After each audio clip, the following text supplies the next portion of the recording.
Hey, y'all remember that time that Toby Keith told y'all about that crazy stuff going down in Mexico with his partner Steve? Well, one time me and him were just talking, and we were talking about vacation. Said I like going on vacations, but I've never been to Mexico. He was like, "Man, you ain't never been to Mexico?" He said, "I love going to Mexico. I just want to go with my homeboy Steve." I said, "Why don't you go with your homeboy Steve?" And he said, "Because Steve, he really be out there tripping and wilding." So last time I went with Steve, Steve met this girl named Gina. They met at the Cabo Wabo Cantina.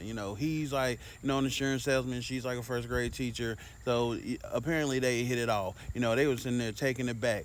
Things got pretty hot, and it went from the bar all the way to the parking lot. And then the next thing you know, he's like, "Yo, one more shot of tequila." And then she's like, "One more ain't enough." And the next thing you know, they end up doing the do.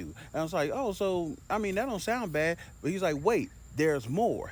The problem is Steve married. I said, "Steve, what?" He said, "Steve married." Yes, Steve is married, and he actually called his wife that morning to check on her and the kids while Gina was in the shower. Now, Gina, she was feeling some type of way about it. It was kind of heavy on her mind because she never did nothing like that before, I'm guessing. But that didn't change a thing because they went down to the beach, started taking them back again, so did some naughty stuff, some adult stuff in the water, and then it happened again. And then that wasn't even the end of it. I said, "What in the world? They got more?" He said, "Yes, they even did it in the airport." I said, "The airport, man, nah, Steve tripping." He said, "Yeah, they was in a bar right there by the terminal, and she was like, 'Man, I gotta go catch my plane.' And he was like, 'Well, we still got this stuff over here, so taking it back.' And then they end up doing the do." So I was like, "Okay, so I get why you say Steve Wild." And he said, "Exactly, because Steve don't understand. You need to quit biting off more than you can chew, because you out there doing stuff that even the devil wouldn't doggone do." So that's why I don't go with him no more, because he really knows